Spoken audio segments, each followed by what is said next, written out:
In this video, I will teach you how to add counterplay or adding pressure against your opponent when you're down material. So you're playing a random chess game and then you blundered a piece, blundered a pawn, and they are better or significantly better than you in that specific position. So you need to learn how to use your pieces effectively to add counterplay. Because if you didn't, well, we all know how it's going to end. It's going to end by checkmate for the opponent and you're going to lose the game. So, how to add counterplay and what is counterplay in the beginning? Counterplay is when you're using your pieces, your remaining pieces, and try, instead of trading them, do not trade pieces when down material. When you try to use your pieces to attack the opponent and adding pressure to try to, you know, break their position apart a little bit and try to gain some of the advantage that you lost or possibly win the game with checkmate. So the way for you to do it is obviously do not trade pieces when down material. Use your remaining pieces to, throw them at the opponent's king and try to figure out a way to either check him, win pawns, and add more pieces into the game. And what else you can do? Well, you need to save time. When you're down material, you don't have time. And what I mean, you don't have time to make a random stupid pawn push, okay? When you're down material, you need to use your heavy pieces, all right, to counterplay as fast as possible. Okay, you should not be making random pawn moves or random moves that you don't really know the idea behind, because then you will be giving them time to consolidate and having a better position and beating you. So for this, I'm going to show you a game that I played against like almost 2200 elo player, and I started the game with d4. Now I'll quickly look at the game because yes, they play in some horseshit kind of opening. I don't know what that is, but they can do whatever they want. And here I played h4. I'm like, their structure is really bad. They're not castling. They're not getting the knight out. So I played h4, trying to play h5, trying to open up their position and just attack right from the beginning because they are playing something they should not be playing. They're giving me the entire center and they're also allowing some stuff happening on this side. All right, they developed their knight. I tried to break open the position. They decided not to. And here I decided to play this move h6, which, most of you might be looking at this and saying, what, this is just a hanging pawn. Well, not exactly. If they take with the knight, I was thinking about just rook sack. They take, we play a check, their king moves somewhere, it doesn't matter, and then we take the bishop, and it's a pleasant position, I would say. It's not the best position, but it is fine. That was my idea. And if they take with the bishop, I'm just gonna play a check, and I'm just gonna get in with my queen, and their king is not gonna be safe. So this was my idea. I'm giving them a pawn, and I did not blunder the pawn. I gave the pawn in order to get some counterplay in order to just pressure their opponent, pressure their king, and get in. Here I decided to play bishop to e3 to protect my pawn on d4, and they strike in the center of the board. I obviously want to attack on this side of the board, right? So I definitely don't want the position to be open. I want to close it on this side and then try to figure out a way to open the f-file against their king. They jump the knight in and they're trying to go for the fork.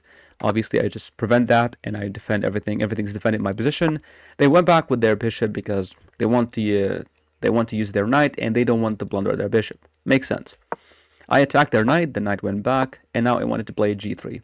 Now, what is the idea of g3? Because I'm down a pawn, and if I give them time, a lot of time, then they can actually translate that pawn into an actual advantage and they will win the game. So I need to do something ASAP. So I played this move g3 and I was like, okay, their king is still there, is unable to castle, and I want to open up the f-file.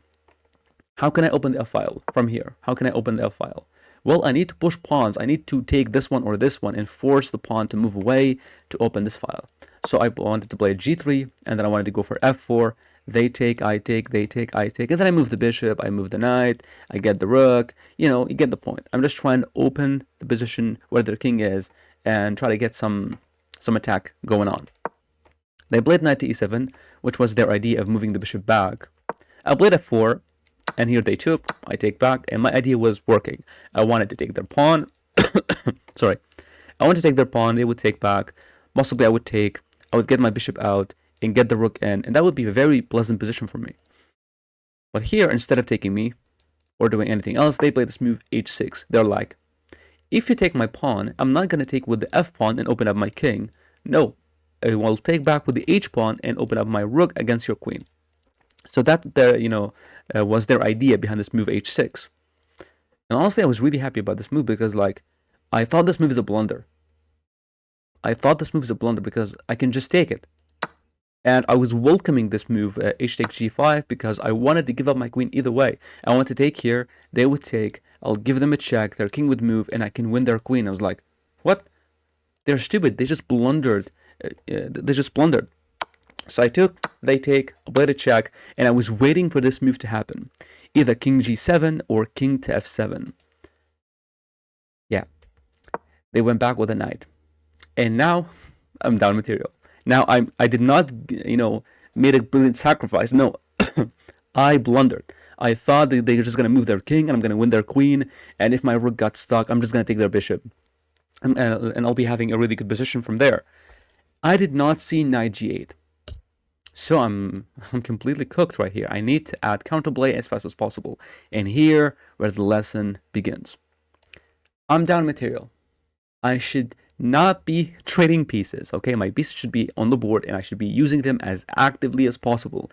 Okay, number 2, I need to look for weaknesses or potential targets.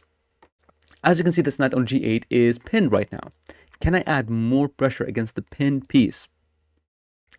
I want you to pause the video and try to compare your thought process to my thought process when trying to add some pressure here. How can you add pressure? Like, it's an idea, a simple idea. Maybe it's not going to work, but it's a step in the right direction, right? Okay, so the idea of mine here, I wanted to add more pressure against this knight. So I was like, okay, how can I attack this knight more than once? So I'm attacking it once, I want to attack it twice. How can I do that? So using the knights, I didn't see any kind of way that I can get in with my knight, but I was like, and the rook is going to take me ages for me to do that. So I was like, maybe I can land my bishop on f1. I can land it here on h7. And then I can win the knight with the check, and I can maybe take their queen. That was the idea. There's a pin piece, okay, and I want to add some counterplay and go ahead and pin it and add more pressure against it. This is how we add counterplay. We look for weaknesses, potential weaknesses or targets, and then we aim our pieces towards them. And most importantly, we use pieces, not pawns. We don't push pawns. We're down material. We don't give them time, because if they have time, they will consolidate, they will have a better position, and we're completely cooked. Right, so right now they have an advantage, materially, but positionally it's not that great because their queen is still stuck, the bishop is still there, the rook is still there, the knight is doing absolutely nothing. So that means we are still in a, in a fine position, but only if we play this correctly, only if we added counterplay in the right way. So how can I land my bishop from f1 all the way to h7? How can I do that? So my idea was very simple. I wanted to get my bishop to d3, push this pawn. It doesn't matter how they take me, I don't care, because I wanted to play bishop to h7 next, and they cannot defend the knight, right? And I can just take it and win their queen, or maybe just add more attackers on that side. And I thought it's going to be good. Here he played king g7, which is the right idea. He saw my idea of this and this, so he played king g7, attacking my rook. Now obviously I cannot take, I cannot do much, I have to move back. Now here, it's obvious that we cannot go, we can go here, but it doesn't look good. We cannot go there, we cannot go there. So either rook h2 or rook h1. Okay, so now how to save time? Because if I made the wrong move, I'll be wasting time. My idea here was I wanted to play rook h2 instead of rook h1. Why? Because I wanted to just move this knight somewhere and then just get the other rook to h1 to save time. If I place my rook in h1, then I cannot double up the rooks as fast as possible. But I wanted to play rook h2 and then just move the knight somewhere active, and then giving me time to play rook h1 as fast as possible and get in with some checks and try to repin the piece and open up for my bishop to get in. Right? It's a long idea. It's a very deep idea, but I have to do something. I'm completely cooked. I have to add counterplay. Here he got his knight in, and he was doing great job. When you are up material, so I'm talking for my opponent, he was up material, and he was doing the right thing by playing knight c5, and his idea was very simple. He wanted to take my bishop. He wanted to take stuff. You're up material, you need to take stuff and stop the opponent from having any counterplay. And the opponent, whenever they're trying to add counterplay, they need pieces. So if you take the pieces away from them, you already won the game. It's just a matter of time, right? So obviously I did not take their knight. I need every single piece I have on the board. I'm completely cooked. They have a queen. I don't have a queen. I have to use every piece I have. So I decided to pull my bishop back. I'm not gonna take. I'm not gonna allow them to take me. So I have to keep the bishop here. Okay, so they played bishop to g4, attacking my rook. And here I was like, I don't have time. They're getting their pieces out really, really fast, and I need to do something active. I wanted the rook here to land on h1, but I couldn't do that because my rook is attacked. And, my idea, I didn't want to trade pieces. Obviously, I didn't want to trade pieces. But I cannot play rook d2 and then move the rook and then go here. It's going to take me a lot of time, which will help them, have a better position, right? And just run the king to safety. So here I played knight e2. I was like, okay, maybe I can, afford capture, them capturing me and I capture back with the knight. But in return, I want to get the rook on h1 as fast as possible because I need this. I need attacks. I need to check the king. I need to push my pawn and I need to add counterplay against this knight, right? Because I need to win something, right? I cannot be wasting time with rook d2 or moving the rook away because as you can see, the rook here or here is doing absolutely nothing. So I needed the rook on h1. I played knight to e2. They took, and obviously I'm not going to use one of my active pieces. I can pull back the knight. They played knight to e7. They're trying to get their knight in, and if they landed there, oh boy, I cannot get in anymore, and I'm completely cooked. So I played as fast as possible rook h1, and here my idea was very simple. Check. They move back, I give them another check. If they pull the knight back, I push my pawn and try to add the same idea I was trying to go for. Give some checks, pin the knight, add more pressure against the knight, and try to win it and win more pieces. That was my idea. They played queen g8, and this is a good move. Now this move is over. Completely annihilated. I cannot play rook g7 anymore, because whenever I play it, he's just going to take me. I take, he takes, and it's not going to be winning for me anymore. It's going to be very complicated, and I think this would be better for black. Because they have a rook. They have a really, really active rook. This is going to be very annoying. So, here I needed to get my knight in. Okay, I have two active rooks. My bishop would be active, but I need my knight in. I need the bishop in. I need every piece to, aim at the king. He went back with the knight, and I was like, oh boy. Now, my idea of rook h7 will not even work because they don't have to give me the queen. They can just pull the knight back to f8 and stop rook h7 from happening. But now, since I got the knight in, my bishop is looking there, my rook is looking there, now I play this move e5. Yes, I'm giving up material, but in exchange for what? In exchange for massive attack. Here, I wanted to play this check, but they can easily take me. But when I take back, they can just take my rook, and I don't want that. So I played e5. I don't care how they take. I wanted to play a check. If their king moves back, I'm going to pin the queen. I'm going to win it. And if they take either way, we're going to play a check. They go back. Or they just take me, and I just take with the rook. And that's going to be winning as well. So that was my idea behind this move. And the idea also behind knight g3 that I was like, before, if I play this move, they can just push and play f5, and I didn't know what to do, right? I mean, the pawn is protected by their knight. So I played this move, getting the knight active, and also supporting this square, which means they cannot play f5. So here, they were supposed to take with the knight, and just keep it simple. There's nothing happening there. This is what the engine is saying. I did not believe it. I knew something was happening here. So they decided to go back, and they are protecting the h7 square. But they missed something. They missed something that I can just take this pawn on f6. And now we're back. We're back. So they either can take or they can move away. If they just move away, I'm going to take their knight. Right? They might just take back. And this is up a pawn for white. We're going to have a lot of attack with my pieces and the knight and the bishop. You get the point. We're having a lot of control and a lot of activity with our pieces. And they were supposed to take the pawn. Sorry, they were supposed to play king f7 and try to run away with their king. They were supposed to play king f7, king e8, move their king, get the rook in, and just accept they're going to lose some kind of an advantage, but they can still survive because they have a queen. They didn't, and they were like, I'm just going to take the pawn. They just took the pawn. So as you can see, from being down material and I don't have a lot of active pieces. And look at my position right now. Every piece I have is active. Why? I did not make a single pawn push until the second when I played the e5, just to get my pieces more active, because I needed to save time. I needed to aim my pieces towards their king and activate as many pieces as possible and just throw them at their king. This is exactly what I did, and as you can see right here, their king is not the safest. Now, when they took the pawn, they thought it's completely fine. They can run away with, a couple of checks or, stuff like that. But my goal went from, shifted from giving checks or trying to win the queen or try to get back some advantage. My goal was stop their king from going there. If they manage to escape, I am completely cooked. I'm losing the game, 100%. So I wanted to stop them from playing king f7 and king e8. And the way to do that is to play a check, and now they cannot access that square anymore. They either go back and look at this position. The rook, the bishop, the other rook, they're completely cooked. Bishop at d4 is checkmate. Look at that. That's beautiful, beautiful stuff. But they saw that, obviously, so they just played king e5. That's very dangerous. Their king is very brave, but is going to get cooked.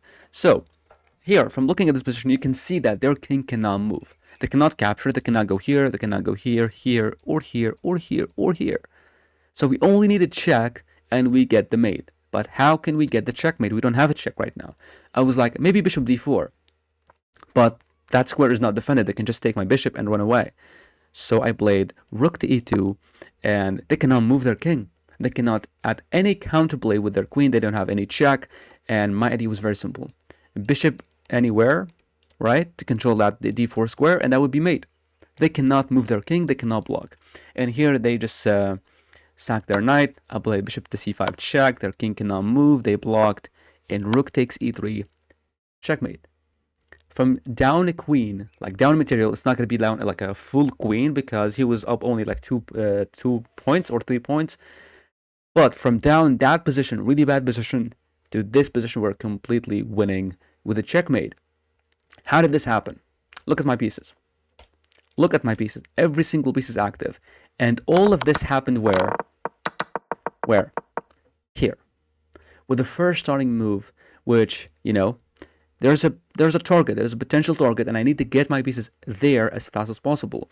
So bishop to d3, getting the first piece active. Then playing rook to h2, preparing in my mind what I wanted to do next, because I need to think about this move and a move for, after like 2 moves ahead, because I need to know exactly what to do. Otherwise, I'm just going to lose. So the idea of rook h2 is to allow rook h1, is to give some space. And here we made another idea, which is I'm not supposed to trade pieces down material. I should not be taking him. I should not be allowing him to capture me. I need to move back. Okay, many people, like beginner intermediates, whenever they have like some kind of a trade, they just take and think, okay, it's fine, let me just take. No, when you're taking, you're allowing the opponent to have a better position, because you cannot add counterplay and pressure against the opponent if you have no pieces. If you only have pawns, you're not going to add pressure when they have a rook that can stop everything, right? You need to have all your pieces active and keep them on the board, and then just throw them at the king. And after a couple of moves, as you can see here, I gave up the knight, but the giving up the knight was a good idea because it allows me to play rook h1 and get more activity and more attacks. And a couple of moves ahead, I'm just activating my pieces, and as you can see, they are the ones who are defending from a winning position. They are up material and they are defending.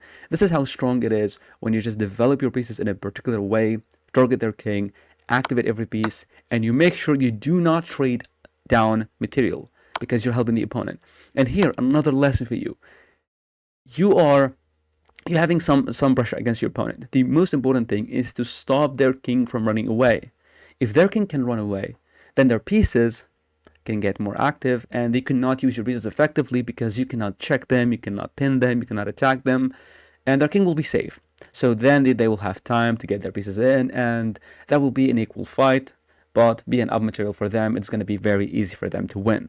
So that's why rook to f1 move is very, very important to stop them from running away with their king, and they cannot block because I have everything here protecting that square. And a couple of moves ahead, we got the checkmate in 1. So keep that in mind. And if you want me to help you with your chess, and I just like this videos, okay, I'll be looking at some of your games mostly the games that you lose, because it's going to be much better and much faster for you to actually improve your chess from learning the why behind your moves and why you lose your games, and what are the most common patterns that you keep repeating that keeps happening in your games and keeps losing you more and more games. If you're interested in that and me and helping you out like one-on-one, you can just check my link, my application link in the description below. You can apply if you want, and see you again. Thank you for watching.